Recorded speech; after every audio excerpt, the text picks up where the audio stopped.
titties. Teats. That made it through. If you see the green, it's unmuted, so it's probably going through. Hey, internets! It's Jake from Mini Terrain Domain, and it's been a minute. We were just talking about how it's been 3 weeks since we played this game. It's been 2 weeks since we streamed, and that's my fault. I was sick. I had a wedding, my daughter got married, and then I got sick, and I was sick for over a week. So that's why there were no games. So if you've been keeping up on looking for the streams or whatever, that's why. But we're back, and we should be back on schedule. We should be, after this, we should be back with some Scribes and Scrolls next Monday. Skyforged next Tuesday. In a couple weeks will be another Lawlerville Call of Cthulhu Mythos Investigators game. As happens every month, sometime this month, I'll be over on Nerdarchy with Ted in our Old Guard Da Vinci Punk game. And I believe I'm in 2 separate games this month over on Erasmus Expeditions with some of these people in a couple of those different games. So lots going on. Remember when I said after this weekend I feel like I'm finally not busy? This is the first time I read out what my September game schedule looks like. So no, that feels fun busy though. Yeah, it's fun busy. It feels like getting back on track. Couple of quick announcements before we get into our actual game here. One is if you take a look up above where Tamiko is half in the frame and where M would be if they were here, you'll see the domain pops. They are the domain dice that we use in this game, the Terrain Treats domain pops, +1 the fun. They can only earn those through 500-bit cheers, $5 tips, subscriptions, resubs, all that good stuff. And it's September. Well, tomorrow it'll be September, but that means it's Subtember at Twitch, which means I believe all subscriptions are 30% off. So subscriptions are just a little bit cheaper, but your favorite creator gets their full cut. Twitch is just discounting it a little bit. So use that Subtember discount to grant yourself 5 domain pops, as Tamiko's done, just gifting out to, see, that's how they work. And what that means is, in this particular case, we're going to bump that up to 35.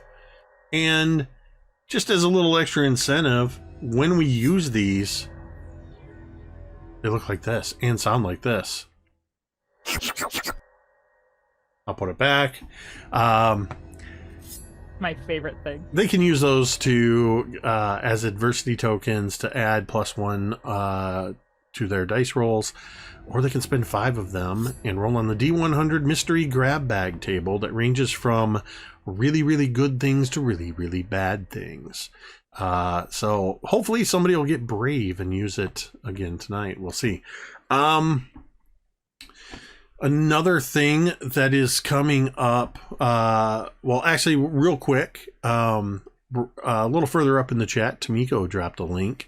Tamiko has once again put together a bingo card. It's just for funsies, but there's a lot of game-related things, and you can compete to see who can get a bingo first. Now, the thing that I wanted to mention is that Dwight is still has joined Pavlov Across America this summer. It is he's part of the virtual team, but he is really riding 1,000 miles this summer on his bike, raising money to help fight childhood cancer. He is riding in honor of his father-in-law, Mark. Now, you can follow that link. That'll take you to his update page, and there'll be a donation link on there. But I'm also I've been teasing this in our previous stream, saying stay tuned. We've got something really big coming up. It's a holiday weekend, and by Monday or Tuesday, we will be making the first official announcement. But psst, come here. On September 30th at 8 p.m. Eastern, 5 p.m. Pacific, Mini Terrain Domain will play host to The Legends of Eleonora. Let me back up. Todd Stashwick's Nerd Circus presents The Legends of Eleonora, The Light of the Child. And my internet connection just went there weird. Okay, there we go. The Light of... Here's a big announcement. The Light of the Child, and this is a Dungeons and Dragons charity live stream event. Not officially sponsored, but they will be playing Dungeons and Dragons. Todd Stashwick is going to be the dungeon master of this game. And joining him around the table are Matthew Lillard, Mika Burton, Tawny Newsom, and Jack Quaid.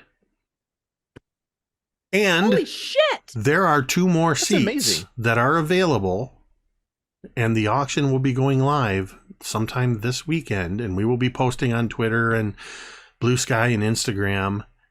There is an auction. You can bid for a chance to be in one of those extra seats at that table. We are going to be raising money for Pavlov Foundation. All of the auction money. Todd, rumor has it, Todd is working with a artist who I know and respect to create a special edition t-shirt that will be going on sale. But Todd Stashwick's Nerd Circus is sponsoring this, and Mini Terrain Domain is host to this. Dwight and I are producing and organizing the event with Pablo Foundation. You heard it here first. Todd is a great friend. I've gotten to know him over the last couple years. And through Pablo Foundation, he kind of put us together, and we've been working on this behind the scenes for a couple months now, and we're finally getting ready to announce it. In fact, another little sneak peek. So I have this is one of only 2 skull dice towers that I 3D printed and painted. In just a few days, I'm putting this in the mail, and I am sending it to Todd. Todd and all of his players will be autographing this dice tower. And it will be available during the game for a high dollar value bid. Donation. Oh. So you could get an autographed dice tower skull and donate to a wonderful cause. So you heard it here first. Yeah. Apparently my RAM increase is not helping my internet situation. So we might have a few little glitches here. I'm just seeing it's dipping a little bit. But yeah. Hey, Jake, I just have to say, that is so fucking cool. That's really fucking thanks. cool. This whole thing is Sincerely. really fucking cool. Really And cool. what is it? And if anyone wants to come keep me company, Yep, Tamika will be one of our will- moderators during that. We'll be looking for badass. moderator which volunteers as also well. means I won't be bidding on the seat, so y'all have a fighting chance. I was just gonna say. You're No, like, we're really excited about when this you because said 2 seats. I was like, oh, really 1. we've gotten to know Pablo Sorry. Foundation really well in the last couple months. The person we're working there is fantastic. They are a nationally recognized charity, and I mean, fighting childhood cancer, what nobler cause is there for that? And Todd will have some information, and we may have some more leading up to it. There is a reason it is called Legends of Eleonora. It is in honor of a young girl who passed to childhood cancer. That Todd knows the family. So this is going to be awesome, and we hope it's the first of something regular. So yeah, you heard it first. Super excited, so I had to tell you guys. We're here to play a game, aren't we? So Yes. let's do that in just a minute. The last thing I want to mention real quick before we start, because I mentioned this before every game, is I just want to remind you that you matter. Your presence on this earth makes a difference. It doesn't matter if you believe that. It just doesn't. You matter. That's why we tell you this. I'm looking right at you and telling you, you matter, you make a difference. Know that. Know that it is okay to struggle. We all struggle from time to time. Struggling is normal, and it is okay to not be okay. But please know that you do not have to struggle alone. There are ways that you can get help, and I know firsthand a few years ago, I didn't know where to go. I didn't know where to get started. And eventually I found out and I got therapy and I was able to deal with depression and anxiety, and it has done me a world of good. If you are in that same boat, you don't know where to turn, you don't know where to go, all you have to do, if you're hearing this now live with us, you can type !help in the chat, as Jeremy has just done. Or you'll see along the bottom of the screen, at the very bottom, that little crawl keeps changing. That information will be in there if you're watching with on VOD later. But there are a couple of URLs that are in the chat now. Findahelpline.com, or you can check out takethis.org's growing list of resources. We encourage you to check those sites out. Take a look around there, bookmark them, save them for yourself, save them for a friend, and remember, you matter. With that, it is my pleasure to welcome you all to Paradise, Michigan. Like an old It's time to friend. find some paths, bitches. Oh wait, So- wrong game. Yeah, wrong game. So How did that feel, Tamiko? Isn't that just freeing? It always feels good when I get to pretend I'm Carrie. I mean, you know. So, you guys have been getting up to some stuff here in town. You all were sent to stay with your grandparents, and almost immediately weird stuff started happening in this little town in Michigan along the Lake Michigan Lakeshore in 1980 something. You traveled back in time 100 years. You found yourself weirdly teleporting from one place to another. You have gone into miniature model railroads. You have seen or met and currently have in your party a small talking rat by the name of Templeton, who also has the ability to manipulate electronic devices. Some of you were magically abducted by a seemingly nefarious scientific organization that is hidden deep below the Paradise Orchards processing plant. Billy and Jessica seem to have either been given or had exposed some kind of abilities, powers, curse, call it what you will. It is entirely possible that Billy is becoming some kind of cryptid werewolf. We will see. And Jessica has problems with her reflection. More on that later.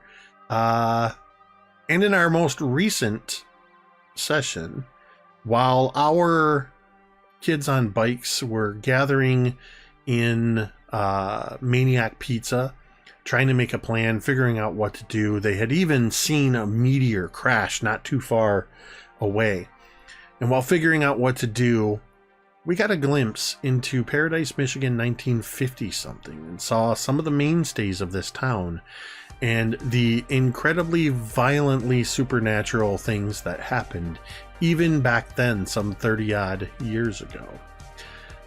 But now we find ourselves in 1980 something in Paradise, Michigan.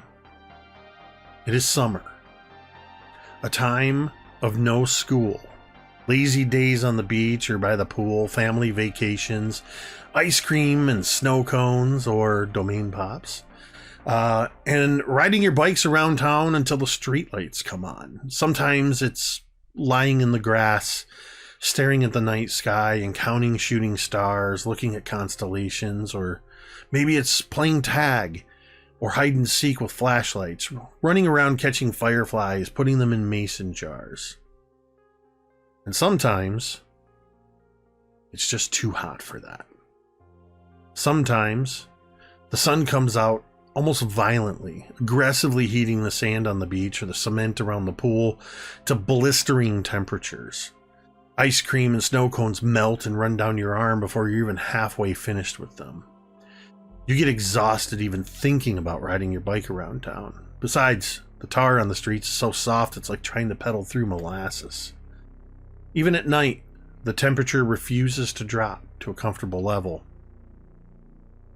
It's been hot for days. Every day, the mercury in the thermometers rises up to and sometimes past 100 degrees. Somewhere nearby, a meteorologist on the radio gives the latest forecast. And, according to the Farmer's Almanac, it's going to be a pleasant summer. Listen, folks, I'm not one to disparage the time-honored predictions of the Farmer's Almanac, but this year it's hogwash. We are continuing to see record-breaking temperatures all across Michigan, with Traverse City once again hitting 104 degrees. Unfortunately, there doesn't seem to be any end in sight. This hot air system moved over Michigan and seems to have just stopped. All of our models are predicting between 2 to 4 weeks of temperatures in the high 90s and low 100s.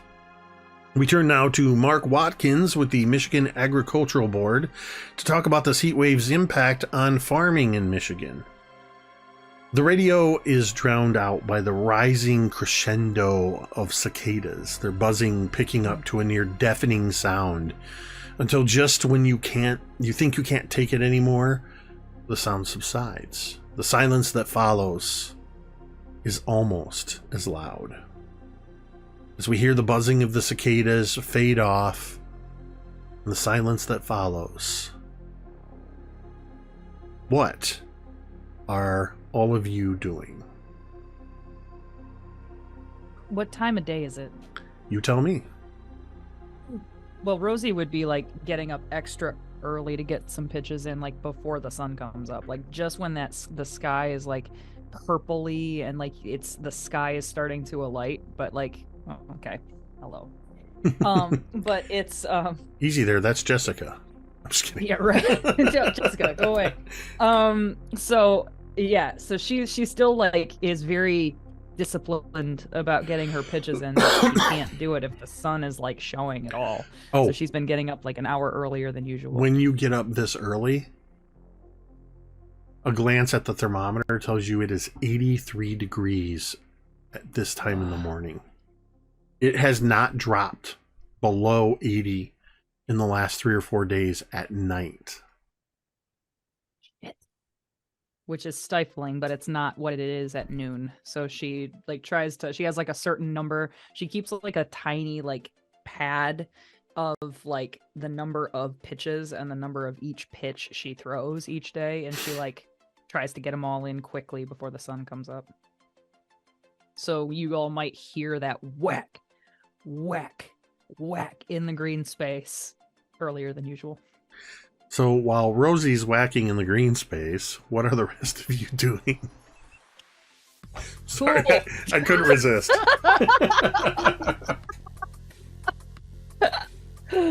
Amazing. So with this heat wave, there's not a whole lot of ambition, to do things. And as Billy has already pointed out, he is certainly worried about whatever's happened to him. And as we're well aware, he is prone to doing risky things. So if this needs to do anything with you, Jake, let me know. But after Grandma and Grandpa go to bed, Billy sneaks out at night and goes down to the beach and just kind of takes the socks and shoes off, takes the shirt off, and just wanders the beach for a while, looking up at the moon, trying to see what happens, what can he do, and just experiment. Is he in control of whatever this is? Is he not? So with that, it breaks the norm of him being one of the first ones up and out, because he's not getting the usual sleep. He winds up sleeping in. Do with that as you will. Well, Billy, as you find yourself on the beach each night, you notice the moon growing progressively fuller. It is definitely a waxing moon, and it looks like sometime probably within the next week, it's going to hit full moon. Okay. I would like you to make a grit check for me, please. Jeremy's being funny in the side chat. Sorry. 16. I saw that. A 16.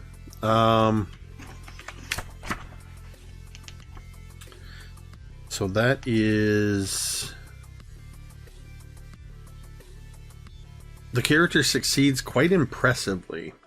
At the GM's discretion, the character might have some additional benefits beyond the success, but these will be slight and only if important for pushing the game forward. So, what are you doing on these nights? And we're sort of looking at this as a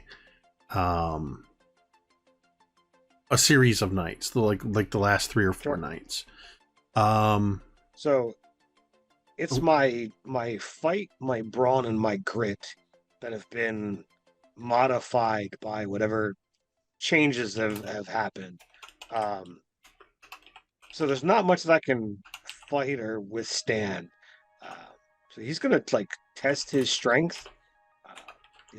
Try running really fast. Try to see if he can climb some of the trees. I don't think it's a wise idea to test swimming at night when there's no one else around. But he's just gonna look to push boundaries. With whatever this new form is. Just for reference, there are no sharks in Lake Michigan, Ted. Yes. Just so you know. There's nothing dangerous that you have to worry about. Not Jaws. And I will say the water is relatively calm. But I mean, we know that James is or was over there, so I don't know what's out here. I forgot about James. Oh yeah, James. My bad. Well, Billy is smart, so he didn't. So you absolutely notice as you are in fact, we'll kind of see it like this in that first night when you kind of take off your shoes and socks and you start running along that sort of packed wet sand where the water's receded a little bit. You start running and you feel your feet digging into that sand just a little bit. And then you push yourself. And you push a little harder. And you find yourself running faster than you've ever been able to run before. But even more impressive with that is you notice that when you run out of beach, it doesn't take very long running in either direction before the beach sort of turns into sand dunes, and it's not really anywhere that you can. If you're going to the south, you're going to run into the bluffs. But when you get to the end of your run, you stop, and you are not winded. Oh.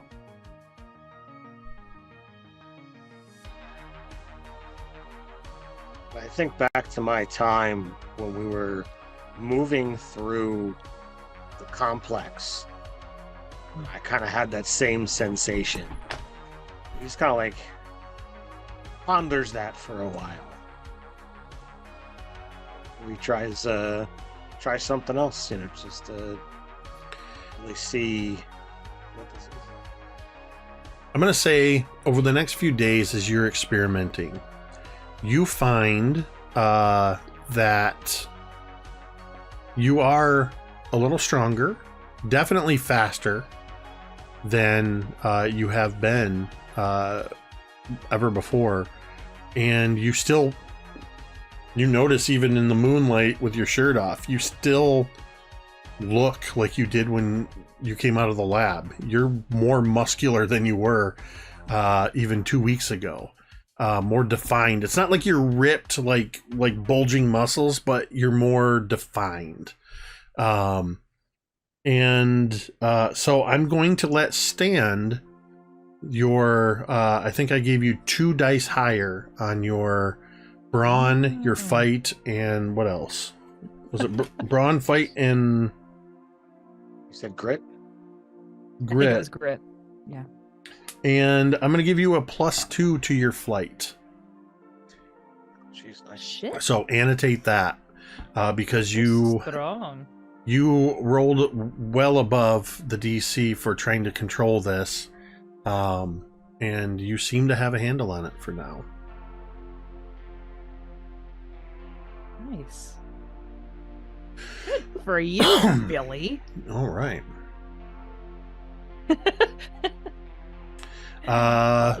Yeah.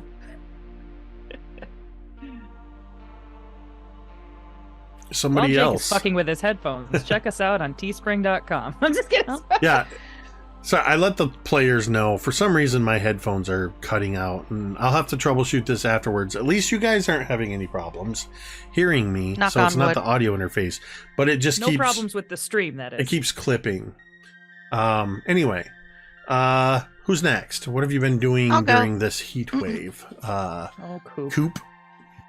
So at the beginning of the summer, Coop's grandparents had, against the side of their little house, one of those big plastic, like 1.5 foot deep pools. You know what I'm talking about? The kind that you used to get at Oh, yeah. Toys R Us, and you'd bungee cord them to the top of the car. Oh Kinda my thing. god. Yes. Yeah, Dude. yeah. Wow. The With one- the little talking about- slide built Yes. into it. Mhm. Okay. Oh my So God. so at the beginning of the summer, the grandparents had one of those. So when the heat wave started, naturally, Coop hauled it out and set it up and filled it up. And that first day was probably fucking phenomenal. Like, y'all kind of came over, we'd put our feet in and stuff. We'd see how many of us we could cram in there at once, and it was a mighty fine time. Made a But whirlpool. within that first couple of days, Coop being Coop did something and managed to put a crack in the bottom side, like the bottom edge of one of the sides, and so he tried to patch it up with duct tape, but it still leaks, and it just doesn't leak as fast. Oh. So sometimes when he gets really hot, Coop will go outside and sit in the pool and just hold the hose over his head for a little while, drink some, hold the hose over his head, and until it's full. And at that point, that's usually when what did I name her? It's usually when Nana B would poke her head through the window looking all severe, because we can't waste water. In fact, she would have told you by the fourth day that you have to be careful because they're saying how long this heat wave is going to last. They're calling it a drought, and they're asking people to conserve their water usage. So after that, Coop spends most days hiding out inside, just lying on his tummy on the floor in his tighty whities, doing a little sploot with his Nintendo and like a bag of frozen peas on his head. Oh my god. That is such all of that. It's such like an evocative, memory-induced. Like that's so perfect. Oh. All right. I Who think, else? I think we find Laz. Okay, so there's always that one asshole that during a supposed drought where water rationing is being asked, they're watering their lawn in the middle of the day. So Laz has found himself a spot in this person's yard that's kind of also in the shade, where they have one of those sprinklers that has like the metal bent bar that sends like the big fan of water, back and forth. And he is laying in the path of where like that eventually will fall on him, like in cut-off jean shorts and like a cut-off sleeveless t-shirt that's like worn through and got holes in it. He's just laying there in the grass in the shade, trying to stay as cool as possible. And he's just saying, God, this place sucks. Lying where you're lying down, lying next to you in the grass, is a little white rat splooted out on the ground. And we see that moment of the sun is just beating down on you, and it's so hot you swear your clothes are drying by the time the sprinkler comes back. And then we hear and we see the intermittent raindrops of the sprinkler coming across, and as they start to hit Templeton, you see him kind of lift his head up a little bit. This is a most wonderful thing you've discovered, Laz. Oh. Yeah, man. This, sometimes it's the only way to keep sane. He unwraps another yellow starburst and sets it next to Templeton, like on the wrapper. Aw. It's so hot. He does that thing where an animal just barely moves, like he stretches his head and just tries to get a hold and nibble it, and his nose pushes it away a little bit, and then he just goes, and then the rain comes by again of the sprinkler. That's awesome. Oak, what are you up to?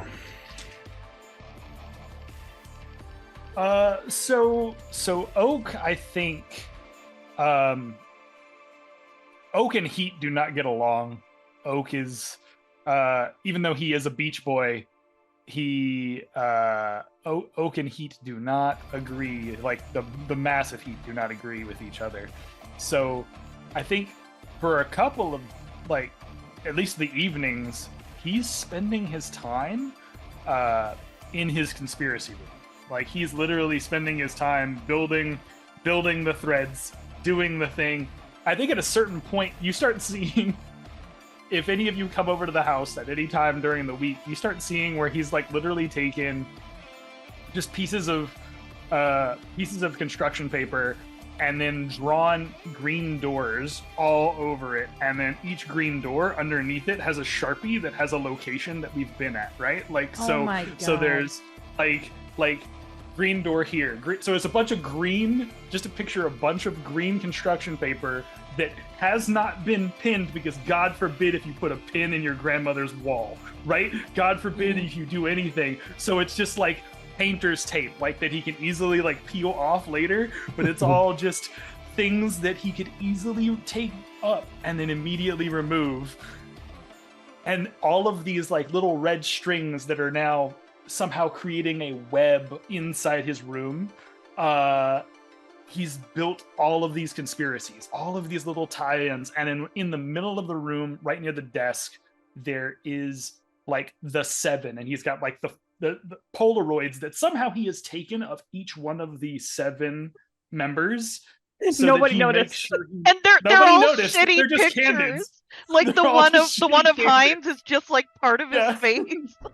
Yeah, it's just shitty 12-year-old candids that he's like, yeah, that'll work. Mhm. It's fine. Yeah. I know Yeah, who you they can tell are. it's That's him. cool. Yeah, my grandparents won't care. It's fine, whatever. But that's what he's working on for mostly the evening times. But during the days when he tries to go out and hang out with you guys, you notice that he's actually pretty chill. He's actually pretty okay. But when he comes out of the house, he usually comes carrying like a box of stuff. And that box contains ice cream. Like the double like the double freezer pops, the otter pops, the fudge bombs, all that kind of stuff. Like he just carries out like a box of this ice cream. So he's just out there handing it to you guys. Like, hey, I realize it's gonna be pretty hot out there. My grandparents got a bunch of, for me, they got a bunch of like ice cream and stuff. If you guys want to share it, I'm not gonna be able to eat it all this summer. Hell yeah, Oak. Do you have any ice cream sandwiches? The kind with the strawberry and the vanilla and the chocolate in there? I don't know, but I could check. Yeah. Oh, that'd be great. If beggars can't be choosers, but well, come. And that's the moment where, like, I think at some point during this whole like week and a half, I don't know how long it's only been a few days. Of heat wave is gonna last. Only been a few days. Okay. At some point within the cycle of days, you get the invitation to come inside, and that's when you feel it. The wave of AC that like somehow overtakes you. Oak. Yeah. Does a double take. Like he doesn't understand what this is. I don't. You have air conditioning? Well, yeah. I mean, look, my family's from like, this whole time. Yeah. This whole time. I'm sorry. I didn't mean to like not tell y'all, but Your like, house is magic. It's like being inside the fridge. Oh. What's air Okay. conditioning? I'm from Seattle. We don't have that. What is air conditioning? I mean, spot on, not wrong. Also, like, why doesn't it rain any more than it does here? Yeah. What's a drought? What's a drought? What is this even? Rosie takes a second and is just taking deep breaths. Yeah, I mean, if y'all just want to hang out here, that's fine. I don't think they'll mind at all. Ooh. I think Laz we sits down should on play the some couch. D&D. He's like, "Why is there plastic on this couch?" Why is there plastic? That's a question I never really asked before. They said it's because it's an antique and they want to preserve it, but I don't know. I don't believe that's entirely right. When you walk in the hallway, there's one of those clear plastic runners that has the little grippy studs on the bottom. The grippy thing. Yeah. Hey, there's a rule in the house. Can y'all take the shoes off and put them at the front door? Rosie Laz takes her does shoes so. off, and her socks are as dirty as her shoes. Yeah, I was gonna say It's Laz cool. absolutely does so, but he has like the sock with like the toe that pokes through the hole at the corner. Unbeknownst Okay, to all of you, as you go elsewhere in the house, Oak's grandmother Oh God. goes over to the shoes and just makes a like, and you just somewhere you guys hear this mysterious psh, psh, psh, She's sort of as Glade air Lysol. fstraight is being sprayed Straight inside. up Lysol. When Billy takes off his shoes, the most notable thing is that there's a lot of sand in the shoes. Oh. Mm-hmm. So I imagine this was yeah. maybe a couple days in, and since the invitation, you all have sort of taken to hanging out in that conspiracy room, as it were, and occasionally Oak's grandmother brings snacks or sandwiches and ice cream on demand, pretty much. Also, somewhere on one of the tables is probably at this point just a few crumbs left, but we see a plate that has the saran wrap peeled back, and there are the last couple remnants of cherry chocolate chip cookies, and sitting next to that is the note that was delivered yesterday from Jessica's grandmother, that she baked these cookies for you kids and let you know that Jessica has to go out of town for a few days, but we'll be back soon. Aw. So what are you all doing as you're hanging out in this space now? There's no sign that this heat wave is abating, but it's almost as if there is no heat wave here in the luxurious, conditioned air of Oak's grandparents. Coop lives here now. I picture Coop. He's gonna go get his I picture Coop. sleeping bag. I picture Coop parked right in front of the AC vent. So like literally the same way you were laying on the floor in the tidy whities, you're laying on the floor in front, hair blowing back from the AC vent. Pretty much, except when he's eating ice cream, then he'll sit up for that. And I feel like after him being there for a couple of hours, Oak's grandma starts to just follow him around with like a wet rag, like just get ready to like clean up all the little splatters. He's got ice cream running down all the way down his arm.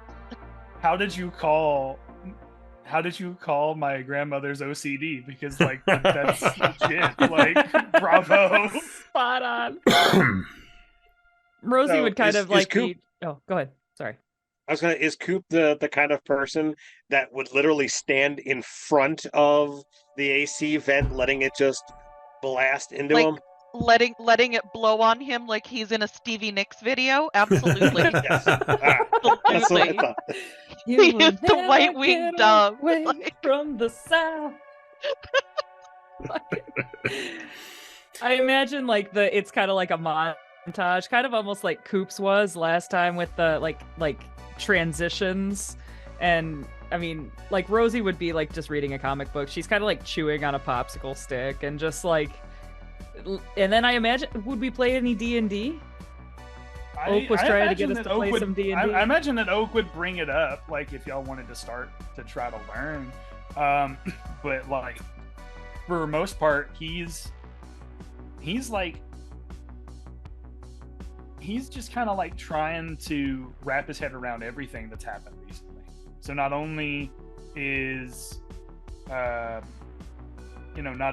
he trying to have friends and be just a normal ass kid in the moment, but I think he would kind of address that now that they're all kind of in one hangout space. He'd be like, well, I mean, if we gotta fight this heat wave together, I mean, might as well. That's kind of an inside kid kind of game, right? I mean, yeah, it is. And it's so cool because like, and he kind of like, you see him kind of like tuck his head a little bit. I hadn't really been able to play, you know, because, well, my older sister, she's getting ready to go to college, and I ever since she's, you know, decided to do that, I don't really have a lot of people to play with, so it'd be nice to try. It's got to be easier than this shit. Laz says as he puts down the controller of the NES as he's died again at Ghosts and Goblins. Oh yeah. You know what? Look, that's a hard game, man. I do not. It's okay. Don't worry about it. You'll get it. D&D sounds great. I've already beaten Mike Tyson's Punch Out 3 times. We need to change it up.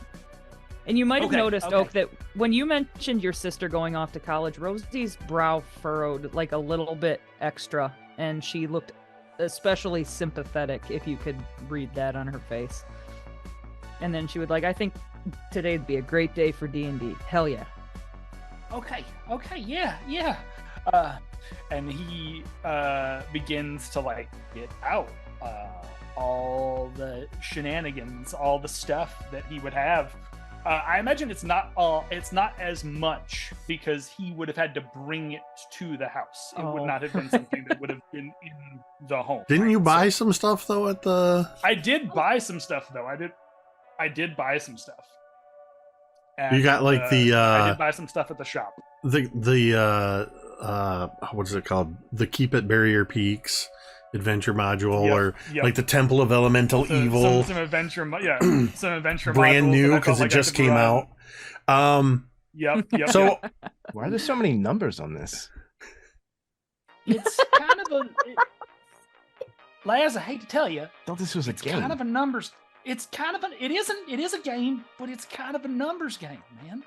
Like, there's a lot of numbers involved. Like a game with math in it? Are these like stats? Are these like their batting averages and shit? Okay. Yes, and also yes. Okay. Okay. I mean, not exactly like batting averages and stuff, but like, okay, how do I do this? And he like, 12-year-old him is trying to figure out how to tell teenage kids plus Coop how to play D&D. And so his brain is like, cool, this little metal guy has a guitar. Oops. Oh, I'm so sorry, oh. Oh, no, you know a little what? while later you see it and there's duct tape on the figurine. Oh no, my God. God. Don't try to duct tape. Okay. Coop, that's what super glue is for, okay? That's what super glue is for. Don't worry about it. I can fix it. It'll be all right.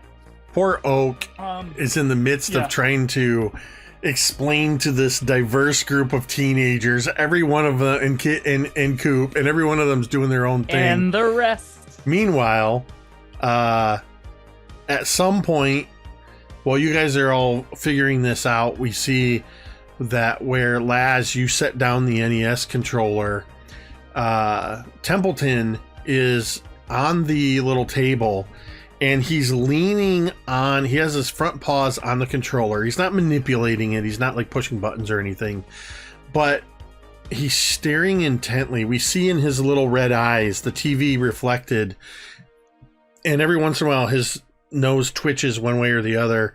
And we see his eyes kind of half blink.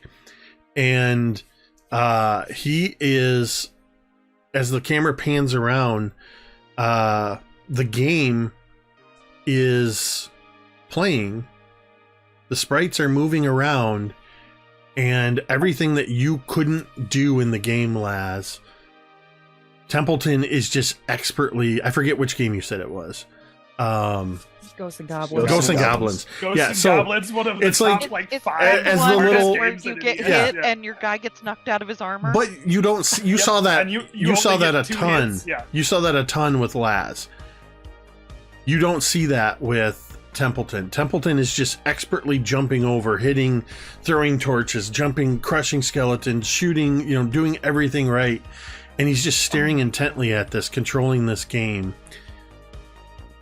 As the rest of you are kind of figuring out this D&D game, who among you has the highest brains score? Brains die. Ted and I are Billy and I are tied for both. We both have 20s. Okay, so like Hollywood Squares. In the midst of probably where Billy, where Rosie is insisting on comparing each of the stats to sports statistics, and trying to make logic out of this. I'm gonna say, Billy, you're the one that notices this because Oak, you're involved trying to understand and help Rosie understand. Billy, you hear above your head, because you guys are up in this sort of like attic space, you hear Thunk. Thunk thunk. Thunk thunk thunk thunk. Yes. You hear these, and then you don't hear anything more, but you hear these 3 or 4 sounds like something's hitting the roof in different spots. There's something going on, and I would move over to the window, Which we've just kinda, like, established is peek out. the big giant round window. The round palladium window, like in Jumanji, where they go up to the attic and they see like the So Yes. as you walk up to the window, for a moment we see the view from outside, and we see the sky reflected, and then we see sky superimposed over you, Billy, as you move in close to the window. And in that reflection, we see something dark go thunk. And as we revolve around behind and over the shoulder looking out, Billy, you are watching as dozens and dozens of birds are falling out of the sky. Oh Christ! I hate this. I hate. I hate it when this happens in real life because it's like one of the few like actual mysteries left in the world. I hate it. It's about probably every 5 to 10 seconds you see another bird fall out of the sky. And they're not all the same kind of bird. Hitting the ground. Some are hitting the roof, some are hitting the ground. You see Are they some hitting the ground and dead, or Oh, they're not moving at all. You realize the sound that you're hearing is some of them hitting the roof and bouncing down, but you're seeing robins, sparrows, you're seeing blackbirds, and a large number of seagulls being so close to the lake. But it's enough that you see several of these birds' bodies all along the green space and out on the street and the sidewalk.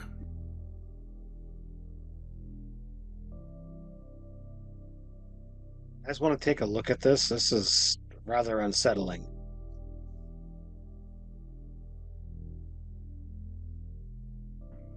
What? yeah. What are you talking about? I think Oak would. Take a look at what? What's unsettling? Okay. I just point out the window. Shit. What are those? Are those birds?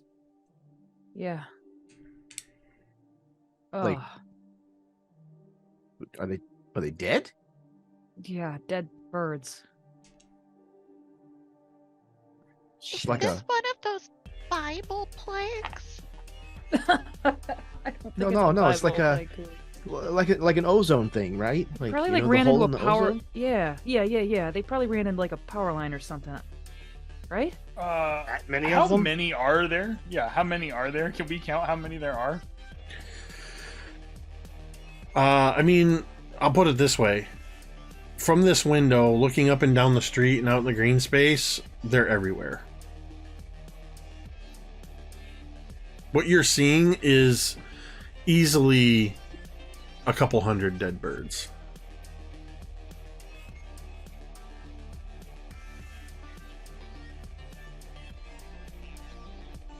Okay, that's not.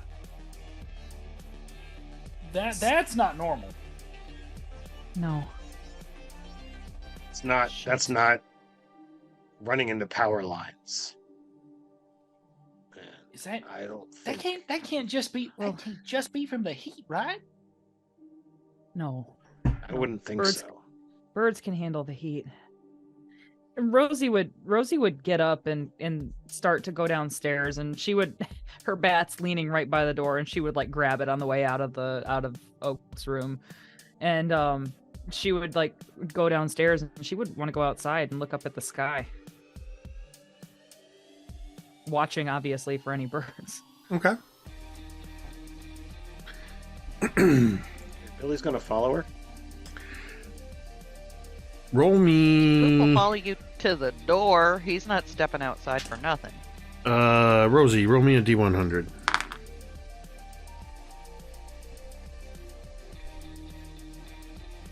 $79. Okay. You're good.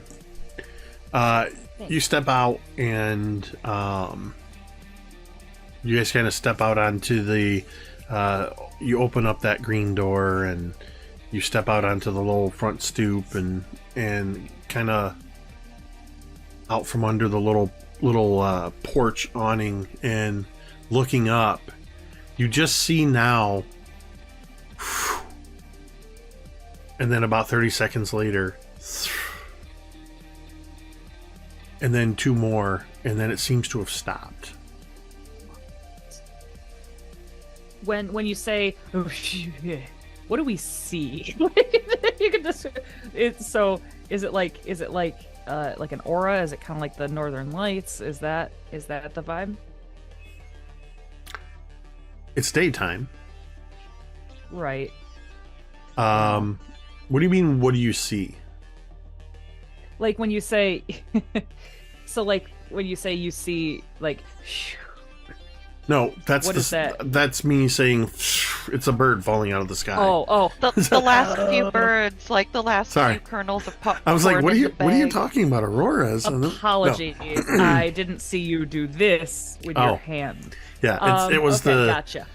It was the birds falling out of the sky. End scene. My bad. End scene. Gross. Okay. So Rosie would go on over and like she would like pick up a bird. She would pick up a dead bird and like look at it. Okay. Oh. The sidewalk or not. Too late. The sidewalk in front, the walkway that leads up to the front of the house is actually has a few of these birds there, and hold on a second. She would pick up a robin. That's Michigan's state bird for you little tidbits. There we go. What'd you call them? Little tidbits, little fun They should facts. call us tidbits. Yeah, little fun facts. So little Michigan tidbits. You pick up a little red-breasted robin, and as you pick it up, it is incredibly hot. Ooh. And you kind of feel the both the weight of the bird, but also recognizing how light it actually is. And you feel the limpness of its body. It's very warm, and as you're kind of holding it, you feel it actually getting warmer. And then you hear and it like pops like out of its breast. It just sort of pops, and as it does so, there's just this little spray of bird innards. Oh, gross. Fuck. But it doesn't stop there. The whole thing kind of, where it popped open, it just kind of, it unfurls and almost looks like it turns inside out. The fuck? And as you drop it, do I have enough time? Yeah, you have enough time. You kind of quickly drop it as this is happening. The body hits the ground and you see it's like the feathers all just kind of disappear or fall away, and the skin just turns inside out and starts to boil and sizzle and kind of boils down, and even the bones of this bird are blackened and seem to melt into this goo. And all around the street you start hearing as far as you can see, birds are popping and sizzling and melting.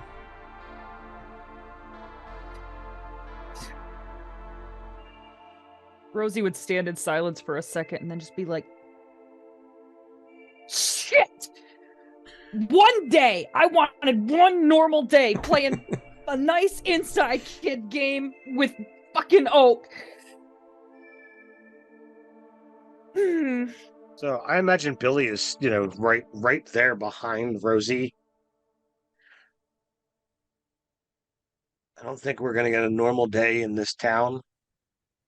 God damn it. But if we want it, forget this shit. And I kind of take your hand and let's go inside and play Oak's game.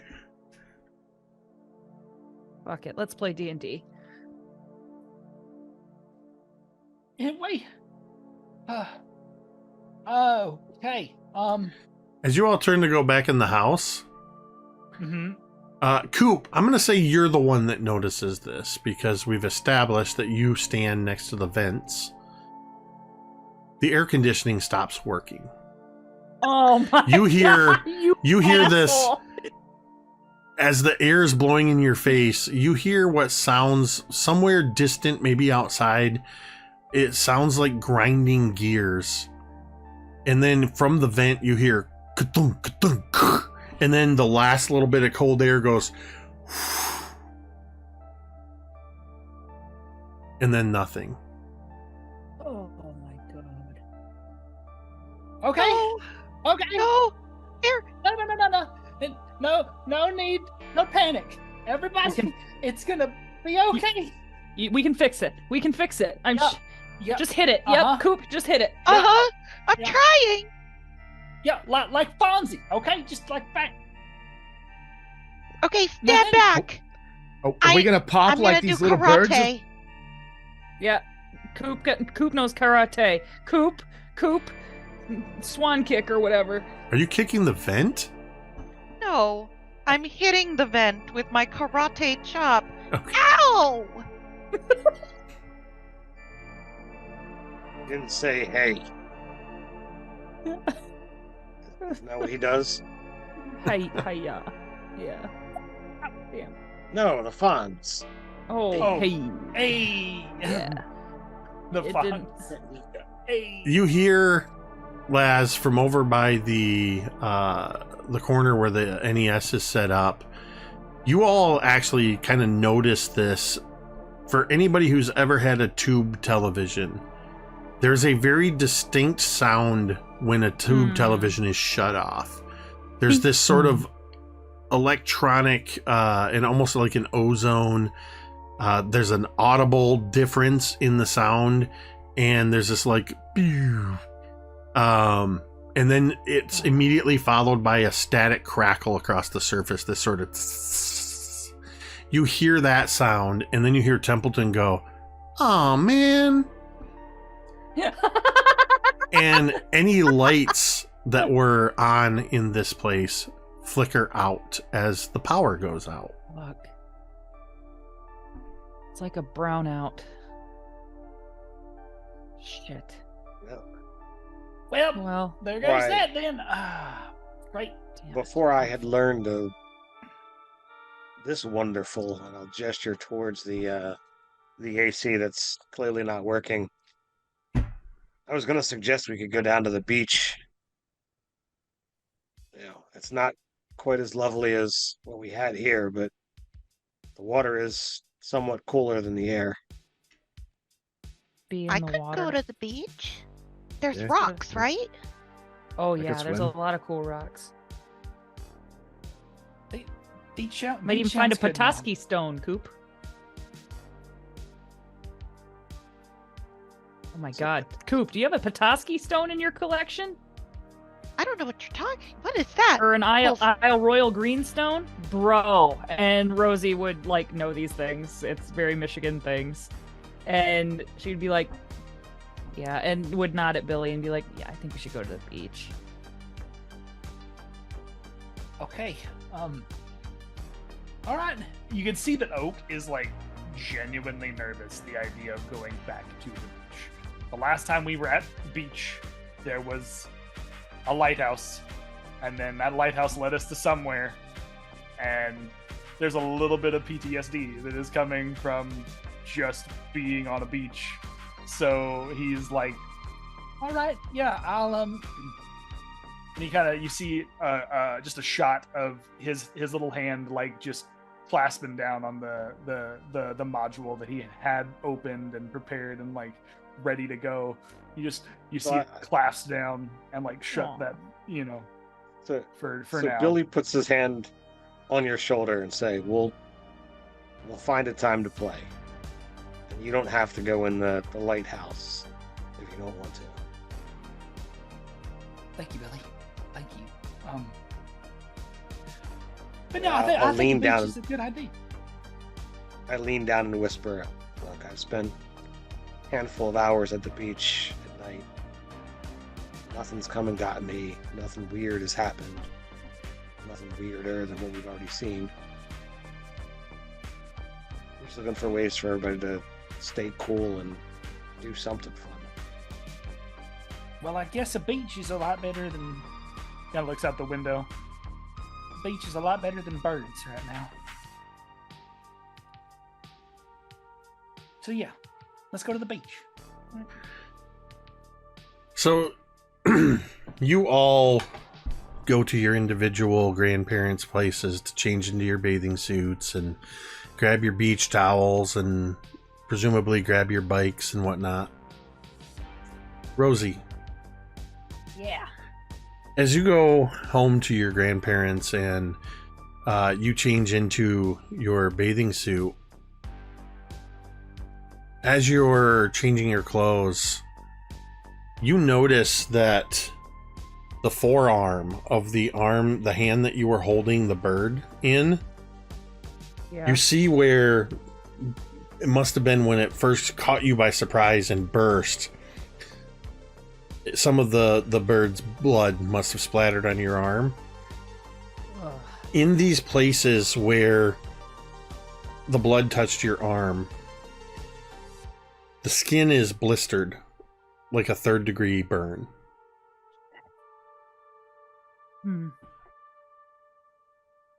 Rosie would go to the bathroom and she would kind of like she would look really close at it. She kind of almost thinks it's still like just the blood, and she would like take like a washcloth off like the little rack, and she would like get some soap in it and like really rub this spot. Does it hurt? Oh, as soon as you apply any kind of touch to it, it stings incredibly. Shit. And she would kind of like look out the window and see if anybody from like the gang is like ready yet, and she hasn't been here very long, so they're not. And she would take some like peroxide out from underneath the sink, and she would put that on. And she's no stranger to like a slider's burn or like anything like that, so she kind of knows like enough to like clean it. And then I imagine she would have like maybe some ace bandage and would like. Before you put the ace bandage on, however, gross. Oh Christ! As you attempt to, or as you do, wash it and apply peroxide, Grandma's probably got some. I was gonna say tough actin. That's it. I was gonna say tough actin, but I believe that's for athletes. Bactine. Bactine. Yes, Bactine. Bactine spray. But what you notice is after you've cleaned it, and again after you put peroxide on it, it seems to be spreading. The places that were blistered, they seem to have grown a slightly larger. So something that was maybe one spot that was maybe the size of a pea is now the size of a dime. Rosie, like, her mind is like whirling. Like her first thought is like, is it like poison ivy? Is it like poison oak? Did she get into something that she's allergic to? Like, is she allergic to one of the fucking ice creams that Oak has brought out? Like, you know, is she allergic to the fucking cookies Jessica left? Like, she's like blaming everything and except her own actions, grabbing that gross dead bird. And she was just like, weird. And she kind of just doesn't think about it and sort of wants to go like out of sight, out of mind. Yeah, she like absolutely. So you wrap up your forearm, and you notice once you stopped applying any kind of the topical ointments or anything to it, it doesn't seem to spread anymore. And she looks and she's like, maybe she shouldn't get it wet. So she's like, wind's like blowing on it, and then you know how when you have like a burn or some kind of pain, sometimes putting pressure on it, even though it hurts, weirdly kind of makes it feel better. That's what putting this ace bandage on tightly around this. You feel the pressure of it, but it seems to take away some of that stinging burn. You definitely still feel it there, but you've covered it and have dealt with it for now. Great. Perfect. I'm sure it'll be fine. Let's go to the beach. I'm certain it's not going to come back up again. No, it'll probably be a total red herring. Let's go to the beach. Yep. Jake's Bikes Cthulhu crossover. Yeah, right? No shit. Hey, it was your arm this time, not your hand. Yeah, right? Oh, so the next thing we see is this group of 5 kids on their bikes and or skateboard with their beach gear riding towards the beach. And that's where we're going to go ahead. Possible. Oh, go ahead. I was gonna say I didn't realize we were going to break. But I was gonna say, would it be possible, since I've been down and back, to have found whatever the most convenient shortcut to get to the beach from Unfortunately, because of the location of South Bear Lake, where it runs up to and behind the lighthouse, and the location of the entryway to Stonehill Mountain that runs up the bluffs, the only real access point is the main access point from town. Okay. There's not really... This isn't like a full lakeshore length of beach. It runs for maybe a total of a mile, and most of that is going to the north. So there's not really a shortcut from this point. The direct route is the shortcut.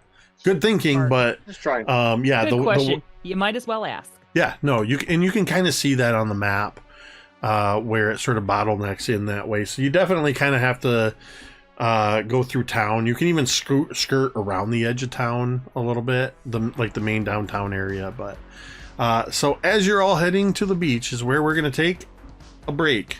We're going to take about a 10-minute break. So please stick around, and we'll be back in a few minutes with more Kids on Bikes. Wolfman's got abs.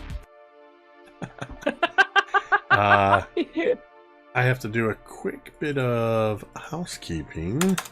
While Jake's doing a quick bit of housekeeping, check us out on teespring.com. At teespring.com, we have all new t-shirts like the one Jeremy is wearing. We have tank tops like the one I'm wearing. And so much more. You can get our designs on mugs, t-shirts, tank tops, hoodies, and all that kind of stuff. Teespring.com. Just search Mini Terrain Domain. Or click on the link that both Tamiko and Jeremy put in chat simultaneously. Yes, they call that great minds thinking alike, yep. I think. All right, you guys are up to 41 domain pops. So you're all on your bikes. You're riding through town, heading towards the beach. And I'm not going to make you roll for this because there's a couple things you notice, because it is very difficult not to notice. One, you see little dark stains all over the road and the sidewalk. It's all that remains of wherever birds have fallen, and it appears the whole way into town. Ick. Also, as you're riding, you see the sheriff's vehicle as he passes by on M22 and turns in towards, coming from the north, and turns slowly in towards town. But you also see behind him 2 more sheriff's vehicles turn on different streets as they are running up and down, driving through the town. You also notice several people are, as you start to get to where some of the houses are, you see people standing on their front porches, holding on to sheaves of paper, homemade fans, or actual like manual fans, fanning themselves. You see, when you turn down one street, you see an older woman wearing like a nightgown, just a thin nightgown, because it's the only way she can keep cool. And she's shouting over to her neighbor in the next house who's on his porch wearing just boxer shorts and a white tank top and drinking. He's holding a cold beer. And you just hear them shouting something about, I don't know, the power just went out. I feel sorry for anybody who's got air conditioning.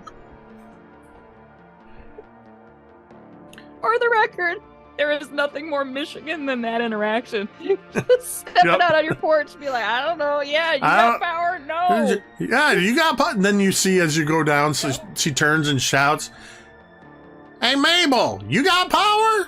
No, I ain't got power. You know my power went out when your power went out. Otis said he ain't got no power either. You just hear this going all the way down through. You even see, as you get towards town, a couple places that are putting signs out that they're closing their stores because they've run out of, or don't have the power. Rather, they didn't run out of it. They don't have the power to run the registers or run their businesses. So you can definitely tell this is a problem all throughout the town. You even hear a couple people saying, I swear I saw at least a dozen birds just drop out of the sky. And then they started popping like popcorn right there on the street. And all that's left is these dark stains.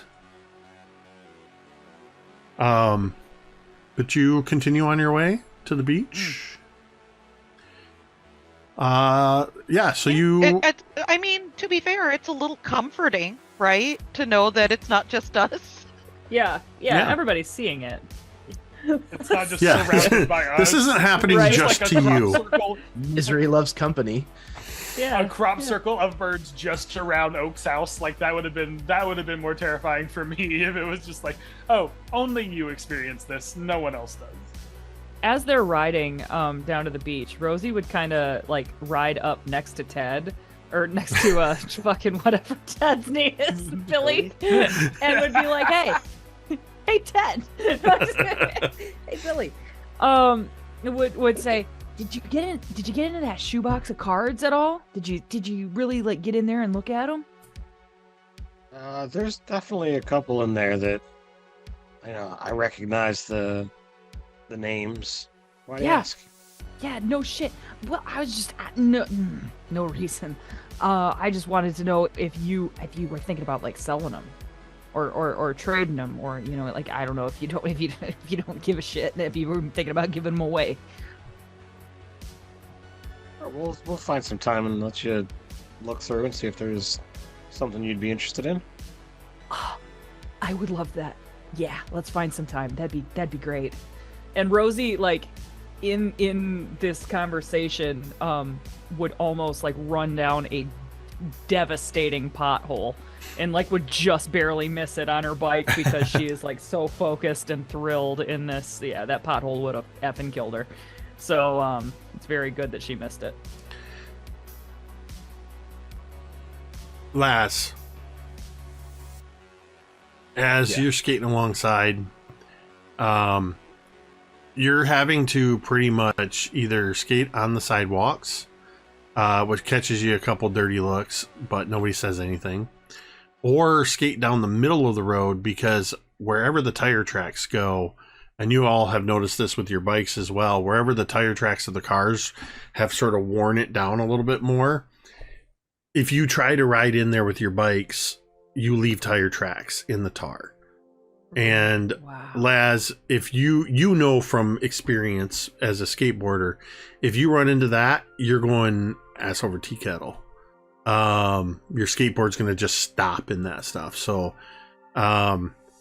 it's that hot out. But as you're sort of weaving in and out and navigating the pathway to the beach,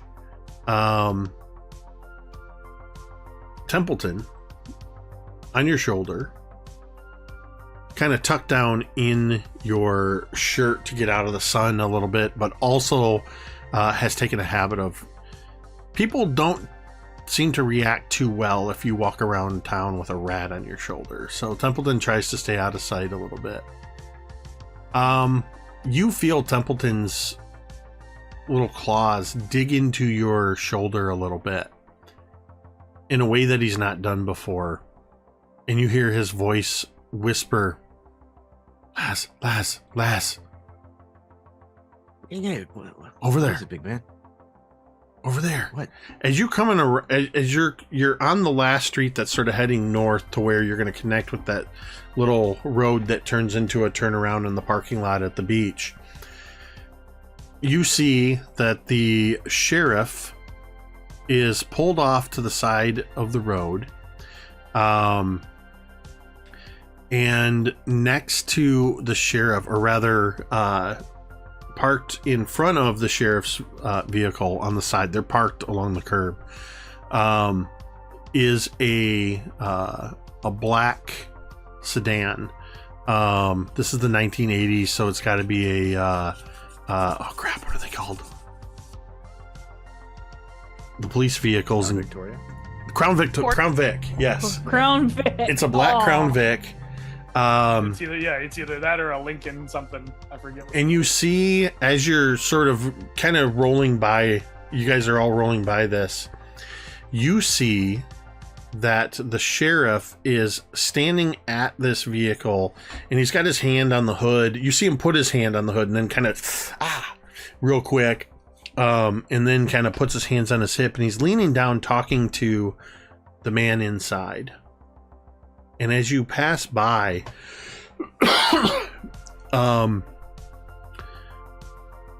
you don't recognize this man, Laz, but Templeton seems to recognize him. And he just says, he's one of the bad ones. What do you mean? He's from the lab. Hurt you? He's from the lab. He's one of the scientists. Did he do something to you? You know how bad I told you Algernon is? Yeah. Dr. Sharp is worse. Oh no. And the audience will recognize Dr. Devin Sharp, one of the chief scientists, who was also... Billy, I'm going to have you make a brains check. Yeah. Because you would absolutely recognize him if you see him. Billy has his badge. Not on him right now, probably, but he owns it. It's his. Well, I'm apparently not paying attention, or my dice doesn't like me. Call it however you want, but that's a 3. Yeah, I mean, you were pretty much distracted at the same instant as when Rosie was asking about baseball cards, and then she almost got almost face planted running into a. I imagine she kind of, in dodging this pothole, almost veered into you, and so you're completely distracted in this moment. So we, the audience, see Dr. Sharp and Laz and Templeton do as well. Laz just gives him like a skateboard pass, like one finger salute. As you do that, Laz, you see this this man who's kind of sitting in the shadow in the car. The sheriff's talking to him, and you see him kind of just, you know how you just turn your head when you see motion. He glances over, and then he does a double take and watches you ride by.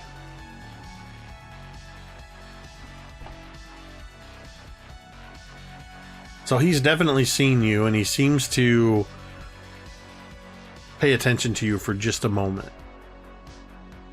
And then you're past him, and you guys are continuing on your way. 10 minutes later, Coop rolls by. Guys, wait!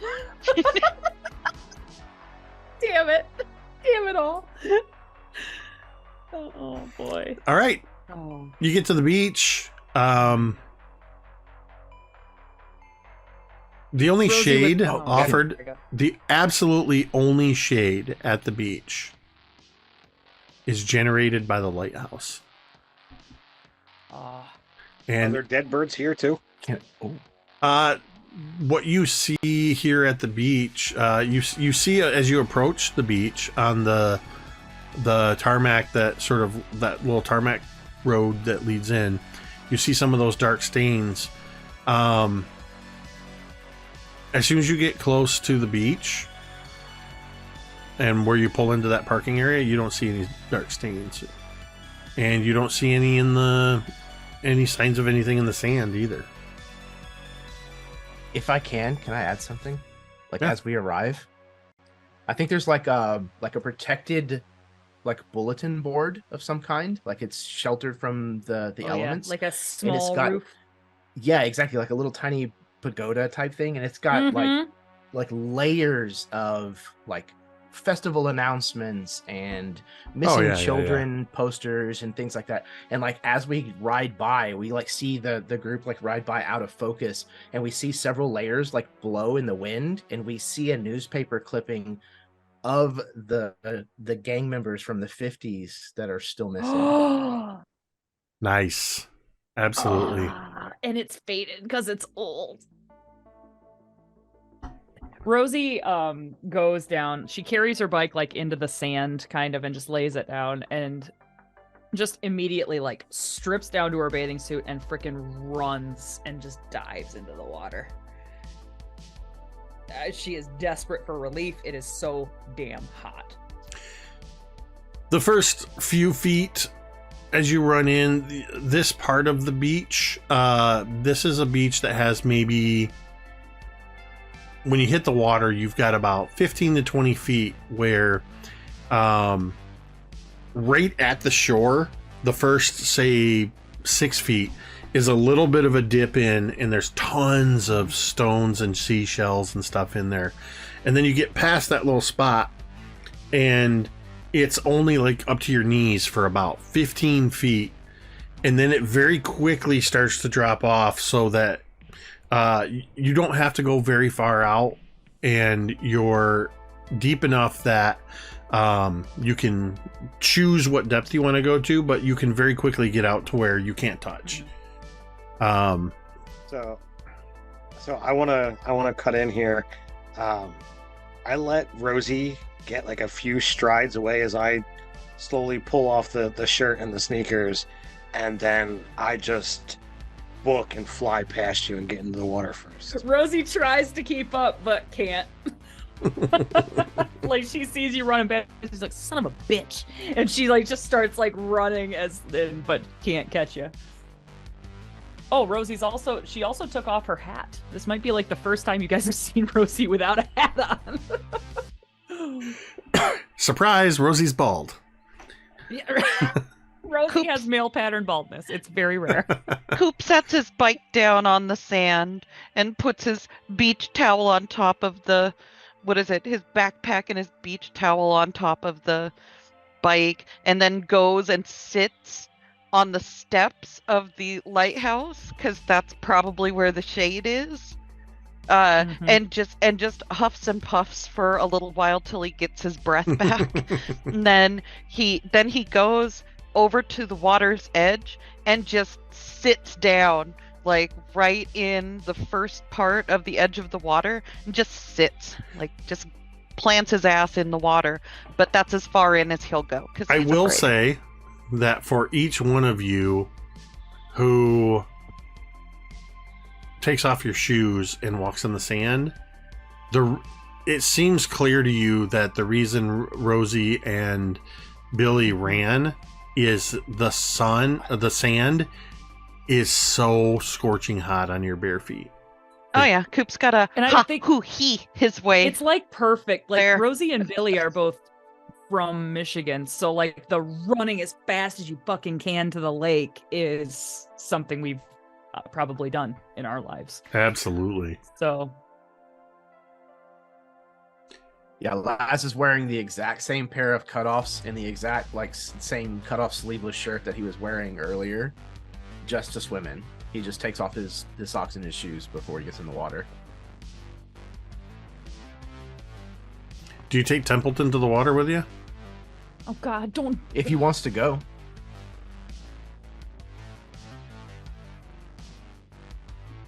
I think he Otherwise, would he not. can sit with me on the. I think he would not protest. Put baby in the wade pool. Put him in the wade pool. And so, little tide pool. as you start to get into the water and kind of lower yourself down in it, you feel those claws in your shoulder again, and Templeton just goes, "All done, all done, No, all not done." for you. Aw.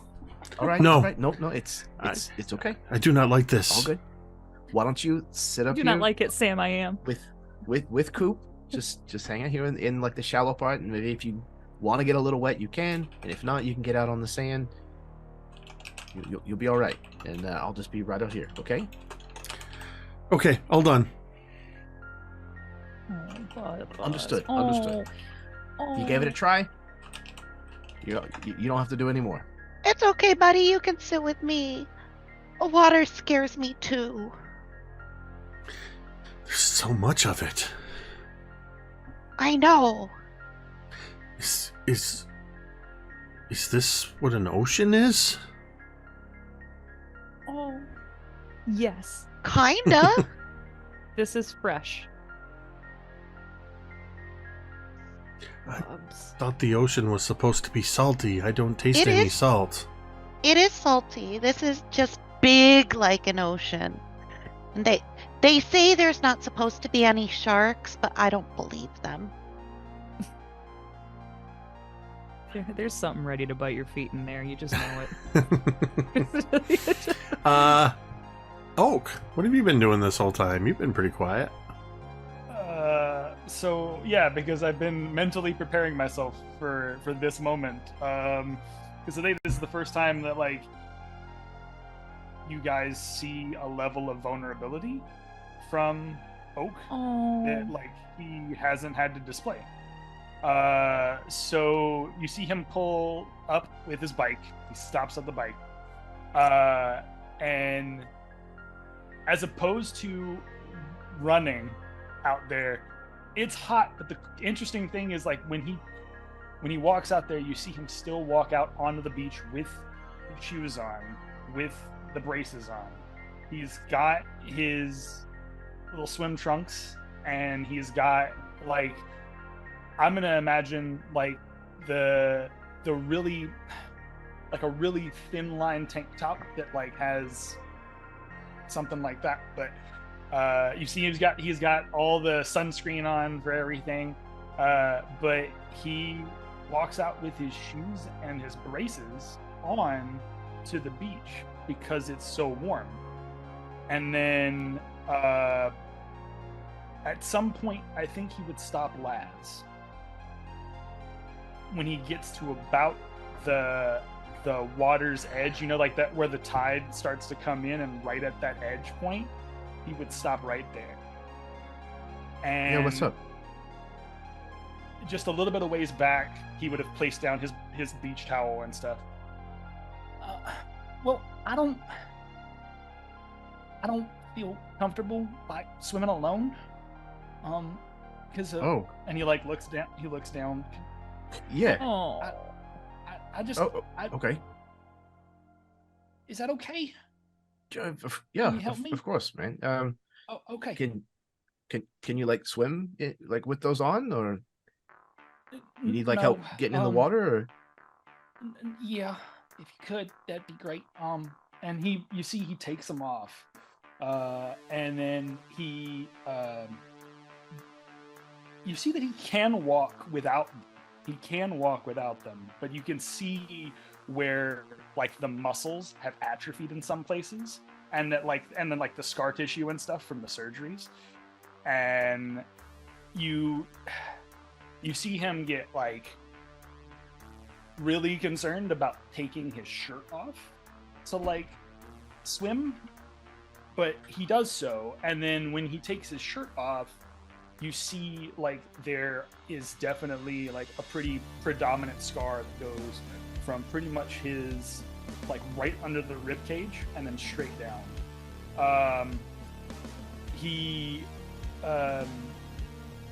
And if you look at his back, it also matches his back, right? So the front and the back have that same stitching.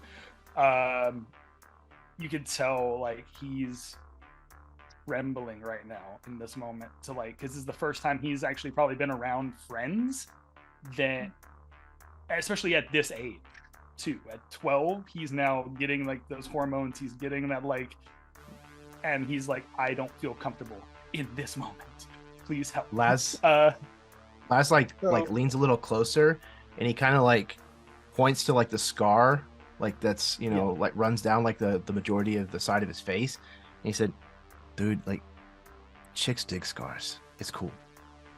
And he turns around and he kneels down on his haunches and he points to his back. Hop on, let's go. Okay.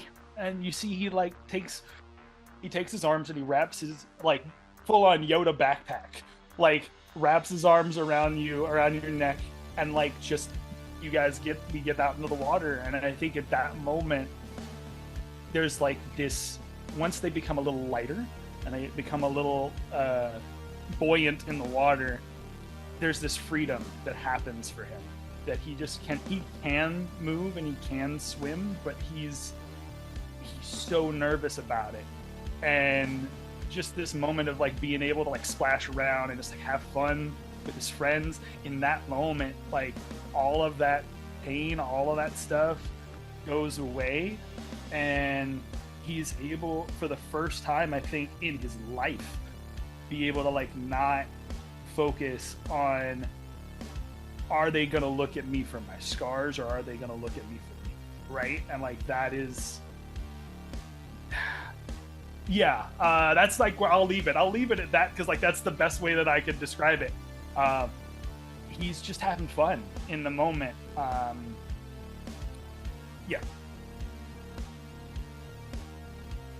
So Billy would swim up to, Coop after, all this happens, and, he'd be like, look, you've just been so normal around us that I didn't even think that you might need help. Hey man, it's all right, man. I didn't want to tell y'all. I didn't want to talk about it. I don't really do it, when we get out of the water, maybe I can tell you, but I don't really tell a lot of kids because it's hard to make friends. It's hard to make friends when people think you're weird or people think you're strange. Everybody's got some kind of weird. Yeah. Rosie Rosie wades over just a half a second later, and she said, "You're not weird, Oak. And I mean, I don't know if you know this, but chicks dig scars." He looks over at Laz. He looks over at Laz a bit. Laz winks. And then I heard that somewhere, actually. Yeah. So the trick you got to do with the scars is you got to keep coming up with awesome stories as to how you got them. Every time, it's got to be something different. Okay, I can make up stories, man. I'm real good at that. Like I can make up stories. Rosie laughs and is like, "He's gonna be a lady killer." So I'll give you your first one. Your uncle took you on a motorcycle ride. Your uncle didn't survive, but you did. That's metal. That's metal as hell. That's so badass. Like, I mean, my uncle wasn't Oh wait, it's a story. I can make it up. Yeah, that's awesome, man. That's so cool.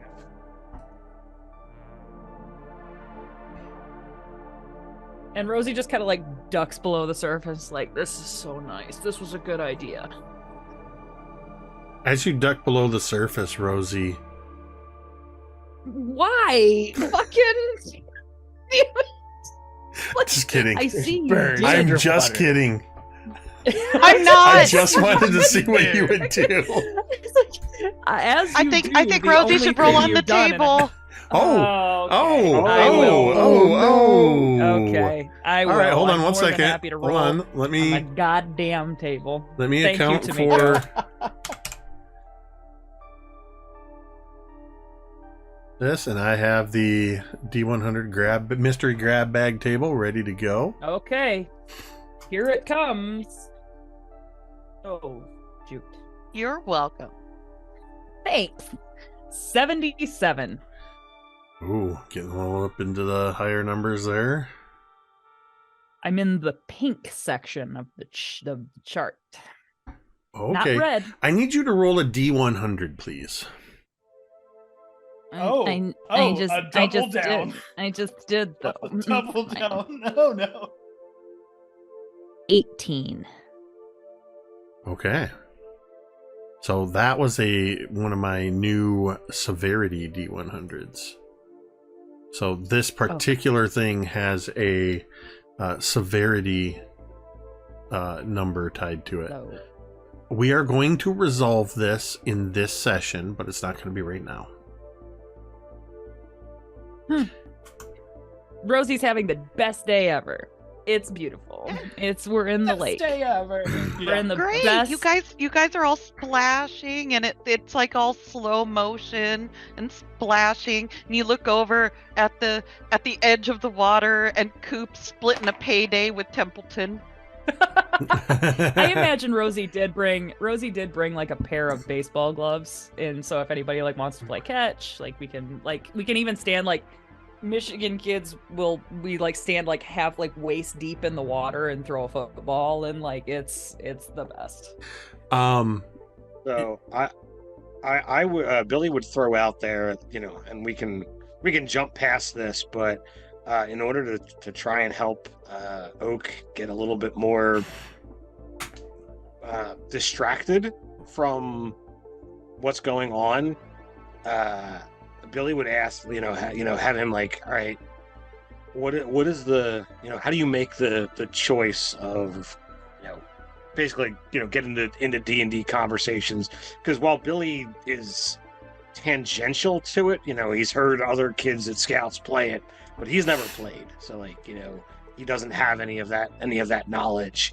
And Yeah, I he's feel just like they're looking to- they're waiting in the water, and he's like, oh, like his eyes just light up because like having a teenager recognize a hobby that he enjoys and also like be invested or like want to be a part of it is fun for him. So he's like, oh yeah, sure. Well, and then he kind of like goes into the different classes that are available, and just like you could see he's like occasionally ducking his head down to keep his head cool and stuff, and like trying to just swim around and have fun, but also not wanting to get out too far, because if he gets out too far, he lets that tide pool bring him out, he's not going to be able to get back. So he kind of like uses Billy and Laz kind of as like little buoys in between, so that he can like have someone to potentially hold on to if things get bad. Yeah, he'll talk to you about whatever interests Billy as far as like class wise. If something comes up, he'd mention it, and he'd then spark into whatever that class is about. So when you start going through the different things, as we know that Billy likes to be risky. He's definitely leaning towards thief. Oh yeah, Because it wasn't a rogue back then.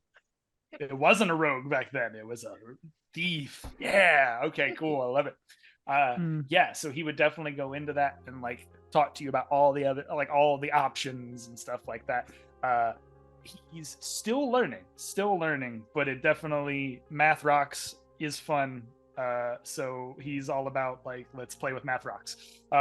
And just enjoying the time with you guys. And it's so, for him, I feel like it's this cathartic thing of like having older brother-like figures that he can like look up to and be involved with. Like that is fun for him.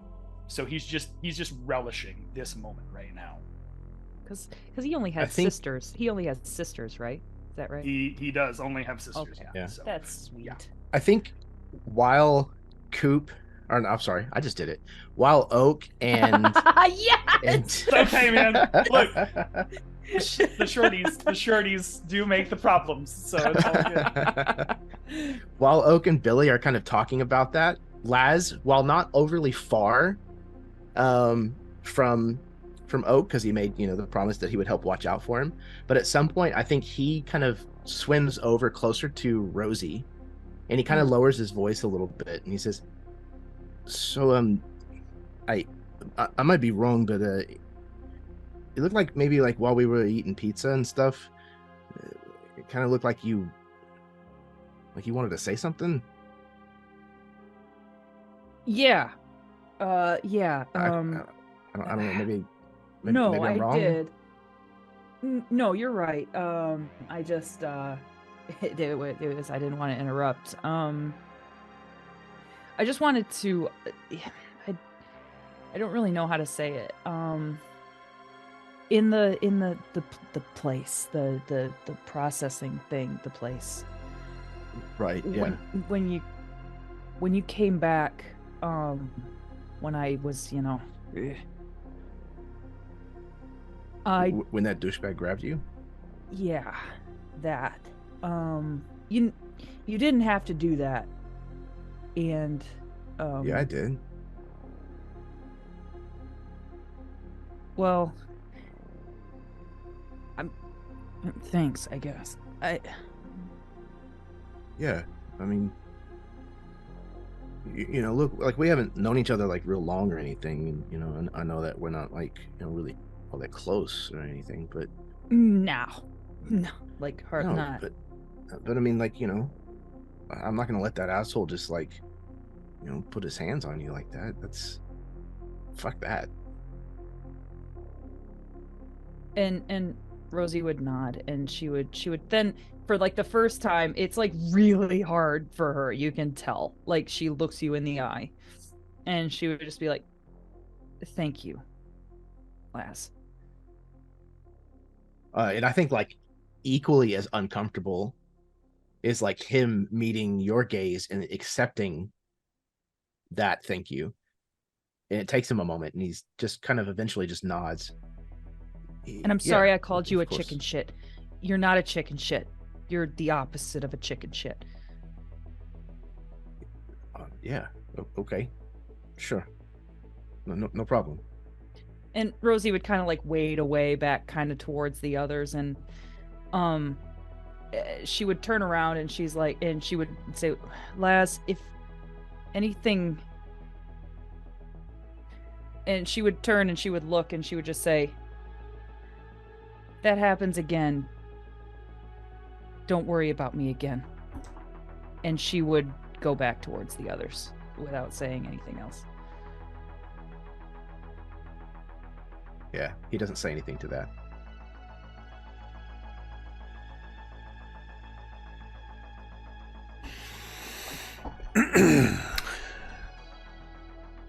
So, you all are, for quite a while, you are able to enjoy the sweet respite of the Lake Michigan water.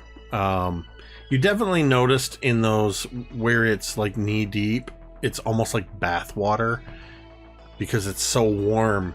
But when you get into that deeper water, you can feel it on your feet, that 3, 4, 5 feet down, you can feel the cooler water underneath.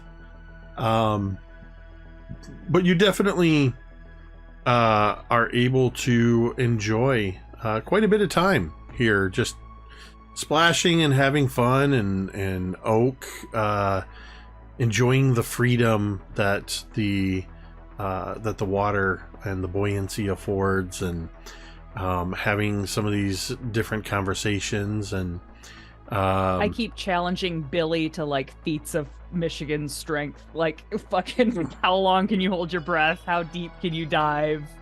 We would probably go up on the beach and have another race to the water, shit like that, like all day. Like, and in unless Billy does something otherwise, in every instance he would best you.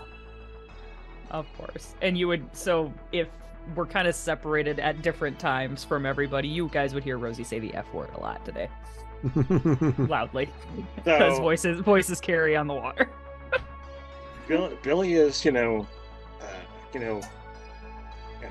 the good guy, and the idea of just letting you win would be an insult. So, like, he's gonna try his best. He's gonna do whatever, No. and If Rosie even got the fucking hint that you were letting her win, she would be so pissed. You have no idea. You know this. You get it. No, totally. Yep. The vibes are vibing. But looking back to the moment when we were running on the beach, you might think back at there was an opportunity where he could have like kicked sand up at you and didn't. Mm-hmm.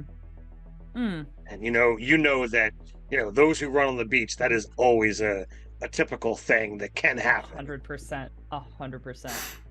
So she is definitely like, she has gained respect. Like she didn't disrespect Billy before, but she definitely like, that is, she like, even like the first couple of times they raced, she sort of like had her hand up, like ready to like block it, because that's such a typical like typical Michigan thing. And she respects you more than she did this morning.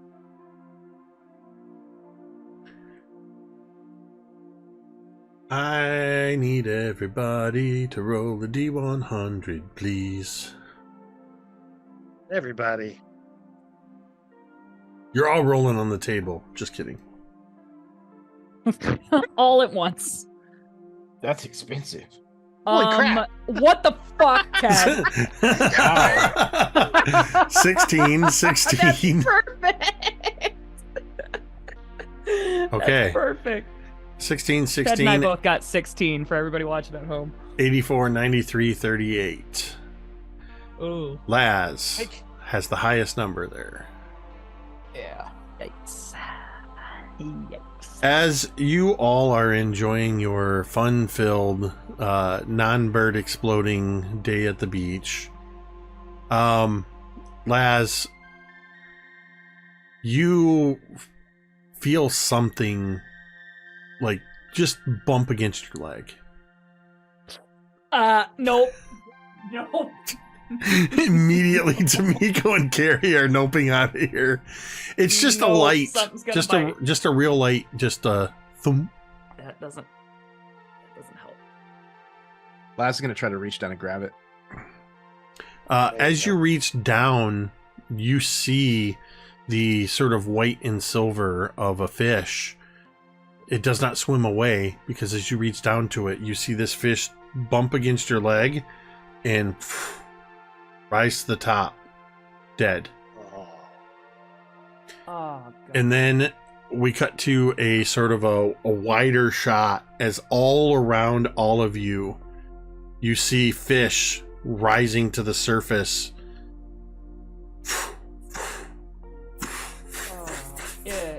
Until you are all surrounded by dead fish. Rose, don't touch him. Don't touch him. Don't touch him. Rosie starts leaving the water. Especially before they start exploding. And who was it that had the second highest number? Was Chad. Oak. As this is happening, you see beyond where all of you are, about maybe 100 feet further out in the water, you see something break the surface of the water, something large, and you see the head and the jaws of a giant alligator. And then you see it disappear under the water as it sort of... There's a disturbance in the water, and then you see it rise up again, but you see the light underside of the jaw and the belly as what looks to be James rises belly up in the water. No! Jake! No! Fuck! As you all are scrambling, and we see the little V's in the water as you all are moving quickly through the water, pushing past all of these dead fish in the water, moving up to the shore. You're able to get to the shore before the first of the fish start exploding. All around you, and the spray of water, and you see it in the water, and you see it for quite a ways. I would like...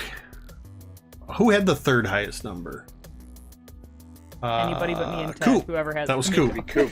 So Coop, you notice from your vantage point on the shore, and particularly as you stand up, this is one of those beaches where even at the water's edge, you're a little bit higher up, so you have almost an oblique angle to the surface of the water. You see this weird, or rather notice this weird arc in the water that there are no dead fish popping up in, and it's sort of to the right. And it seems to, kind of looking at this and seeing where this arc is, it seems to follow in a pattern that matches the arc of the lighthouse. It's as if a radius around the lighthouse is nothing is, even in the water, nothing is of this sort is happening. And noticing that, you would notice that where the edge of this radial, or this radius is, you hadn't really paid attention to it, but now you notice it. The sand you all kind of perched on and chose, unmarked. But the sand outside of this radius, you see spots where there's just little dark spots in the sand where it looks like where birds may have previously exploded.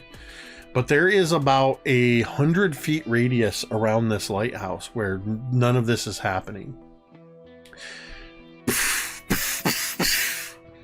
Fish exploding on the surface of the water. And as they're doing so, they seem to be moving closer towards where James is lying face up. And then you hear a sound. Oh, God. You hear this.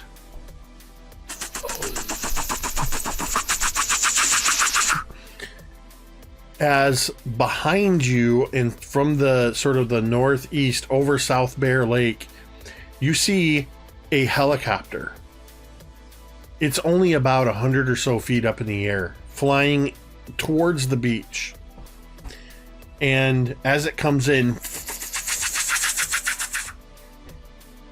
it moves into, and Coop, you would notice this, seems to happen around the time it flies almost immediately over top of the lighthouse.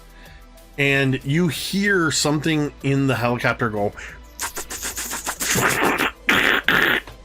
and you see the blades, actually you can see a stutter, and you see smoke seems to burst from the back, and the rear tail rotor suddenly grinds, and you hear and you see a splash in the water as the tail rotor snaps off, shoots down into the water about 30 feet away from you. Now the helicopter is slowly going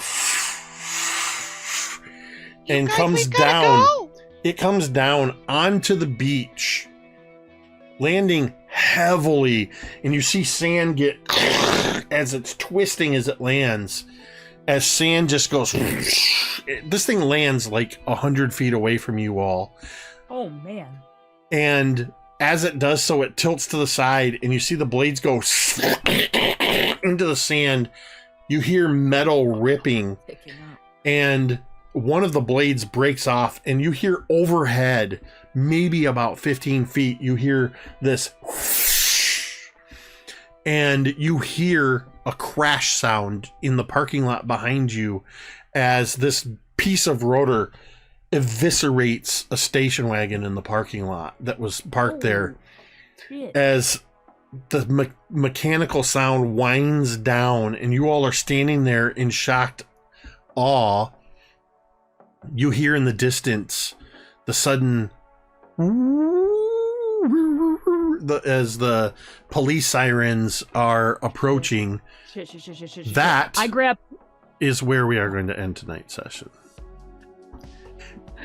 Hold on to who you grab. That also was number 77, Crash. Now, the way it's written, there is a sudden car accident nearby.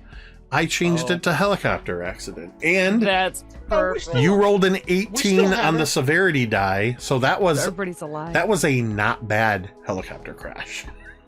Yeah, I guess that's good. I saved the NPCs who we'll never meet. Great. To be fair, there was still a car accident. Yeah. Somebody's gonna have to claim it on their insurance. Did James explode? So where we ended, there was a helicopter crash. There were dead fish surfacing. Fish started exploding, and James is lying belly up 100 feet out, and it has, as of yet, not exploded. Oh my! That's where we left off. That's how they find him again, because he escaped. Wow. Awesome. So this was awesome as always. This was an interesting session because if you watch back on the VOD, and I know some of you will, I'm looking at you, Tamiko and Carrie in particular. You will notice there are multiple places where you can hear me go, or as you guys just were off doing your own thing, so I just kept shutting my mouth. Except when we wanted to go back inside into the air conditioning. They're like, fuck you, the air conditioning breaks. I knew. So, full disclosure, I decided 1 hour before our game to call this episode Heatwave and base it on the 1980 Heatwave of Michigan. And on my little intro that I wrote was 2 bullet points. Or sorry, it was 3 bullet points. Birds fall from the sky, ? Air conditioning stops working. Power goes out. Everything else was reacting to what you guys were doing and realizing that you were having some really important character interactions and character moments, and waiting until there was a natural lull so that I could move things forward a little bit. But yeah, just enough so that I do love that you gave us the GM equivalent of pushing us out of the house, telling us to go play, and locking the door.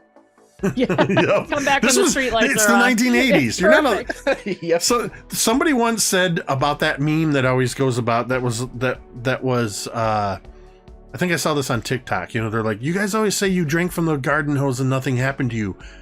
Do you not have cups? Do you not have a faucet? And somebody was like, listen, you don't understand. The reason we drank from the garden hose was because we were not allowed in the house. Yeah. We went outside and we did not come back in until we were called back in. In or out? I can hear the in or out. Saying, yes. Hey, oh my god! Wow. Oh man! That struck a in deep or chord. out? I just drank from the garden hose the other day after like a full day of like lawn work. It was exquisite. The vibes were immaculate. It was so cold and clean. It's got a little bit of salt, a little bit of that irony taste. There is no water enough. colder than the water from the My frickin' grandma had a friend. Her and her friend were quite, I think we're in their 80s, and so I used to mow my grandma's lawn, and I would go to her friend Ann's, who she lived in on a lake, and you know, some of the lakes will have those little channels, and there'll be a couple little houses next to them. She lived at the end of one of these channels, and there was a pipe coming up out of the ground that was constantly running with natural spring water coming out. Oh.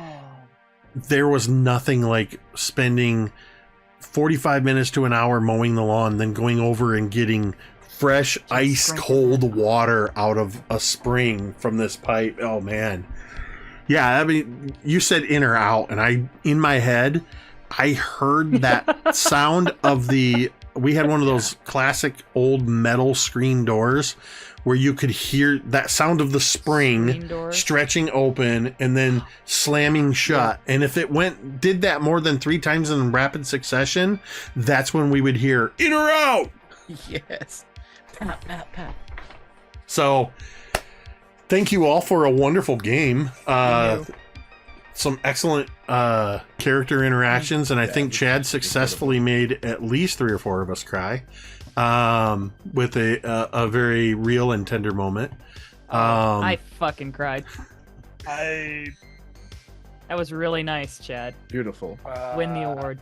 I love you guys, and I felt like that was a good moment to do it. Yeah. Perfect. On a real note, I know that I've talked about this with you guys in private, but I feel like the stream should know this a little bit, right? So, Oak, I love Oak very much. He's become one of my favorite characters I've ever played. But I'm not playing a character when I play Oak.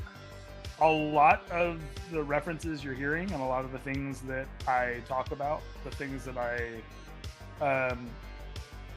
it's reminiscent of my real life. So I know that it's hard for me to talk about those things, but I wanted it to be accurate, and I felt like the only way that I could really deliver that is basically being able to play myself with a little asterisk, right? Like he's not me, but he is me to a certain degree, right? So I love you guys, and I'm very thankful that I have such a safe space to be a player at this table, because I feel like I can develop this character in a way that allows me to play out some of my childhood insecurities in the safest space I've ever been able to play them. So thank you guys. We love you, and thank you. It takes guts to play a vulnerable character, and on its own to play a vulnerable character, but to put so much of yourself in there and to put that trust in all of us, and now by extension the audience, it takes a lot to do that, and I'm glad that we can create that safe space for you to be able to do that, and that you feel comfortable doing that. So I'm honored. We definitely legit. Wow. We definitely appreciate that, and we love you just as much, Chad. So with that, I feel a little bad for killing so many birds and fish. Yeah, real nice, Jake. Real nice. And it's fine. to bring in a little bit of levity on that, we talked behind the scenes early on when it was revealed that Oak he has video cameras and Polaroids and video game systems and the nicest house on the block, that we realized he's the rich kid that doesn't know he's rich. And Chad's like, yeah, that's kind of like how I grew up. We said, Chad, did your house have brick or aluminum on the outside? That's how you goes that's brick. how you can always tell. Yeah, that's how you can always tell. And I was like, brick. Oh, that's Like, a callback to there's- session 1. There's a Christmas movie that came out a year or two ago with Ryan Reynolds where it's a flashback, him telling his daughter the story about how everybody wanted the Nintendo Entertainment System for Christmas. Oh. And there was one kid on the block that had it, and it was that kid, except this kid knew he was rich. But I'm not 100% positive, but I believe if you go back and look, he had a brick house. That's all I'm saying. It's all part and parcel. Yeah, thank you all so much. Thank you to our audience that's joined us live for this, but also if you're watching later on VOD, watching on YouTube. Thank you so much. We appreciate it and hope you are enjoying this show as much as we enjoy just playing the game. Honestly, if there was nobody watching with us live, we'd still be playing the game because we enjoy the escapism of this and some very real catharsis as well. So, yes, thank you to all of our viewers, people in chat. If you're somebody that likes to just lurk and listen silently, and you're not necessarily participating in chat, we appreciate you all the same as well. And as always, I have to say, just a massive thank you to these amazing players. That sometimes our session is just a couple birds and fish explode while heartfelt moments happen in spite of the story I'm trying to push. If I had a nickel. And you just got to know as a GM to get out of the way and let your players and characters have those moments. And this was a great session for that. But I just love playing with this group of players for this game. It's just amazing to see what everybody brings to the table. So thank you so much to Chad, Tamiko, Carrie, Ted, Jeremy, and even though they weren't with us tonight, they were definitely with us in spirit, M, without whom this would just be me talking to myself for a couple hours. With that, we are going to go ahead and end this stream the same way we end every stream, and you can say it with me if you want. Better not be